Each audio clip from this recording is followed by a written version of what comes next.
Guys তৈরি হয়ে গেল সুস্বাদু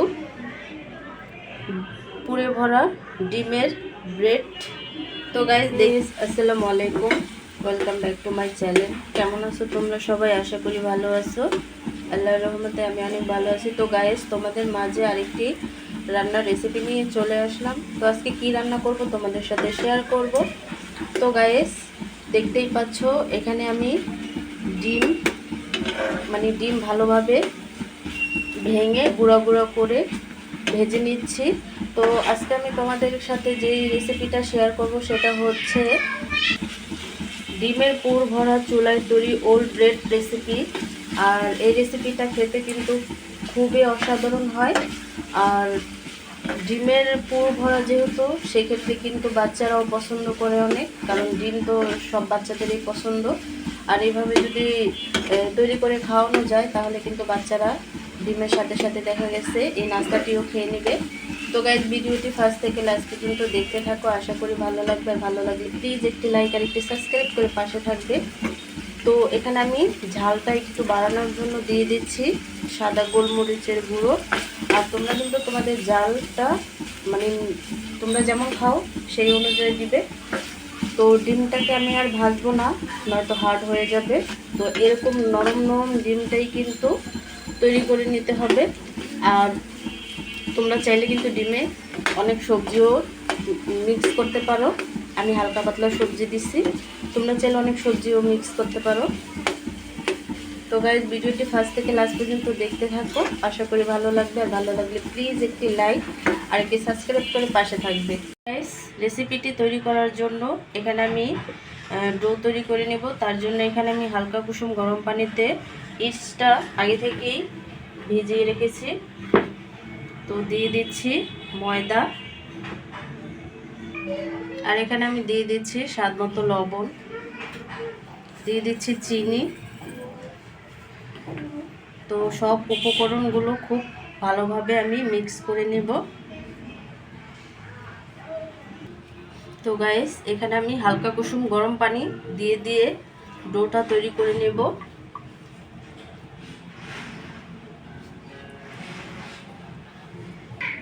তো গাইস এখানে আমি দিয়ে দিচ্ছি সাদা তেল।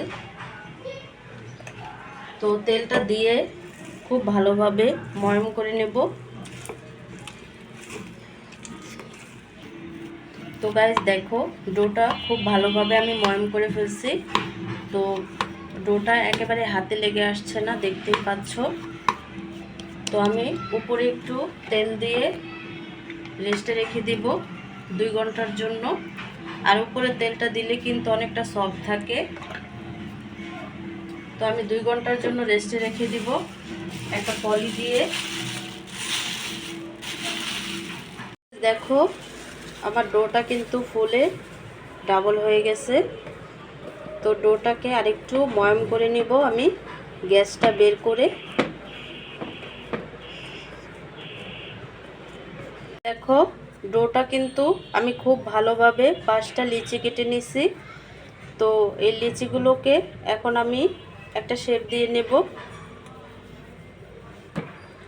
তো রেসিপিটা তৈরি করব এখন আমি। তো গাইস ব্রেড তৈরি করার জন্য এখানে আমি একটা লিচি নিয়ে নিছি। তো একটা শেপ দিয়ে নেব। আর ওয়েল ব্রেড করার জন্য কিন্তু এটা রুটির মতো গোল করা যাবে না, লম্বাটে শেপ দিয়ে নেবে।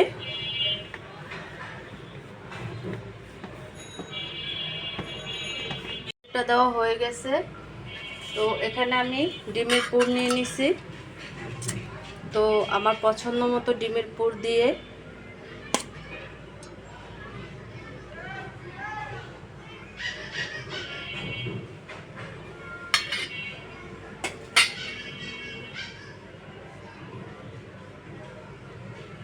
ডিমের পুরটা দিয়ে তারপরে এখানে সামান্য একটু পানি দিয়ে সিল করে নেব।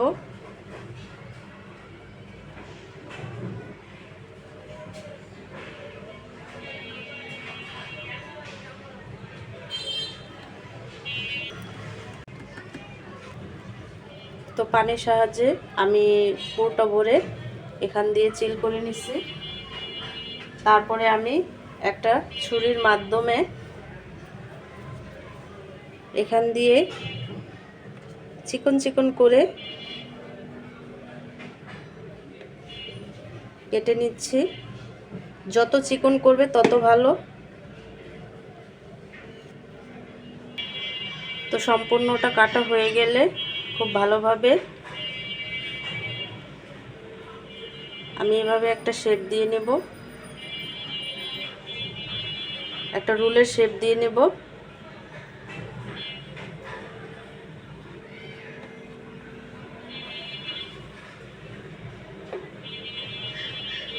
তো দেখো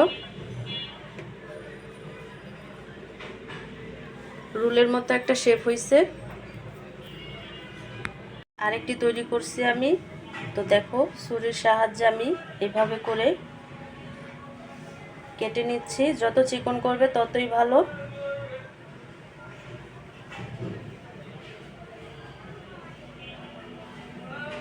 তো তারপরে একটা রোলের শেপ দিয়ে নেব।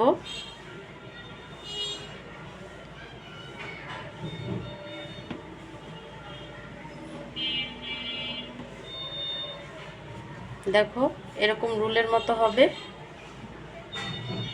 দেখো আমি সবগুলো রেডি করে এই মোল্ডে সেট করে নিছি সাধারণ তেল মেখে। তো আমি আরও 1 ঘন্টার জন্য রেস্টে রেখে দেব। দেখতেই পাচ্ছ খুব সুন্দর করে আমি ওল ব্রেড করার জন্য সেট করে দিছি। তো 1 ঘন্টার জন্য আমি রেস্টে রেখে দেব। তো গাইস দেখো ব্রেডটা ফুলে ডাবল হয়ে গেছে। তো এখানে আমি ডিমের কুসুম দিয়ে দিচ্ছি।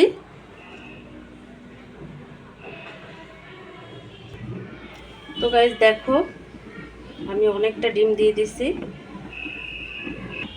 তো গাইস আমি সিলভারের হাঁড়িতে মোলটা বসায় দিছি। গাইস তৈরি হয়ে গেল সুস্বাদু পুরে ভরা ডিমের ব্রেড। তো গাইস দেখতেই পাচ্ছ ব্রেডটা কত সুন্দর, অনেকটা নরম হয়েছে, সফট হয়েছে। তো দেখতেই পাচ্ছ ডিমের পুর ভরা চুলায় তৈরি ওল ব্রেড রেসিপি। এটা তোমরা বাসায়ও রেসিপিটা করতে পারবে যে কোনো, এটা একদমই সহজ। তো যে কোনোভাবেই তোমরা কিন্তু এই ব্রেডটা তৈরি করতে পারবে বাসায়। তো গাইস দেখো অনেকটা নরম হয়েছে। তো গাইস আজকের রেসিপিটা কেমন লাগছে অবশ্যই কমেন্টে জানাবে। তো অন্য কোনো রেসিপি নিয়ে তোমাদের মাঝে আবার চলে আসব। আজকে এই পর্যন্তই। সবাই সুস্থ থাকবে, ভালো থাকবে। আল্লাহ হাফেজ।